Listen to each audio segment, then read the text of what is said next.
galing emosyon ang nararamdaman niya. Siya ay nagagala, nasasagit, at ang problema, kung ano nga ba at sino ba ang karapat-dapat niyang botohin. Ngayon, kung kayo si Clara, ano ang inaasahan niyong katangian sa isang namumuno? At kung kayo naman ay isang namumuno, ano naman ang katangian na ang hinahanap niyo sa isang karapat-dapat?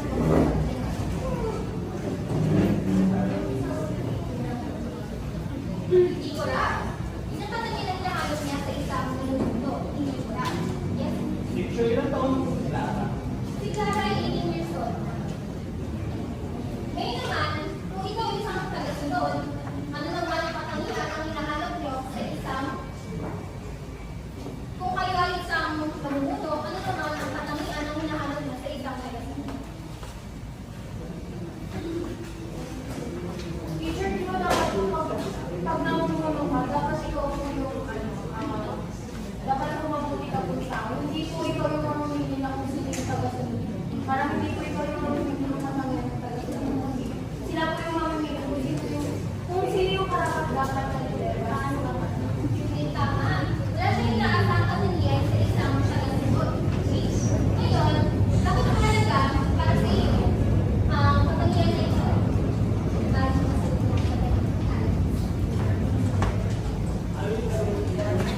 Bakit mahalaga para sa iyo ang katangian na isang namumuno? Ano katangian? Ano inaasang katangian sa isang namumuno? Bakit mahalaga para sa iyo? Sabi sa akin ng mga kasi,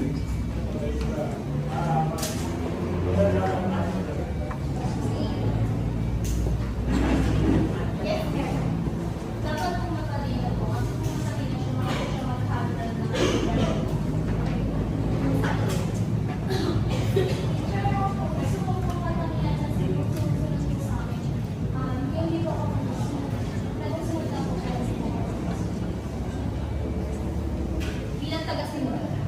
Yung gusto ko po sumunod sa akin, hindi ko ako nagsusunod. Okay, nirespeto kang iyong okay. Ngayon naman, ano ang may nakikita ba kayong pagkakaiba sa isang yes? Sir, tama po yung gano'n po ako na sumusunod sa akin na hindi ko Okay, bilang taga-sunod, hindi dapat natin hinahanap o pinipili kung sino dapat nang sumusunod sa atin, bagos dapat tayo ang sumusunod sa isang namumuno. I mean, ano po, marami po, nadami po ako ng sunod sa akin, pero hindi ko po siya makuha. Tama po. Nakadepende ito sa sitwasyon. Kung kunwari hindi maganda ang ginagawa niya, ay dapat po masunod ito. Pero kung maganda naman ang kanyang ginagawa, ay maaaring mas okay na tanggapin mo ito. Sagot ko ba? Yes?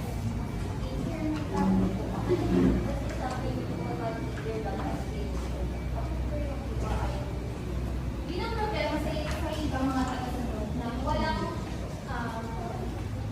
hindi nila alam kung sino ang dapat nila sinusunod. Wala silang respeto, wala silang hindi sila sa kanilang napasarili. Okay. Ngayon, may pagkakaiba ba ang katangian ng isang namumuno at tagasunod? Teacher, may tanong po ito.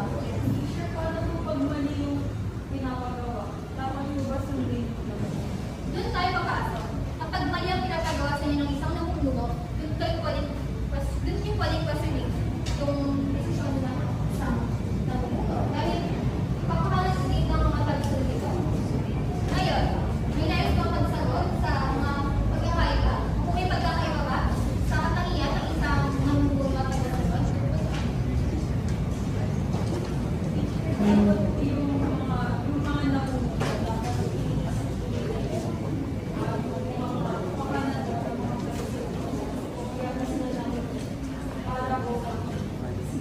para siguraduhin na nasa maayos na kalagayan. Yes?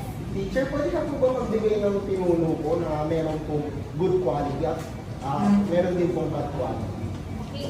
Sa good quality, maaari natin gawing example sila ni Roberto. Kaya na tayo makarangalan, hindi ba? At ngayon naman, sa isang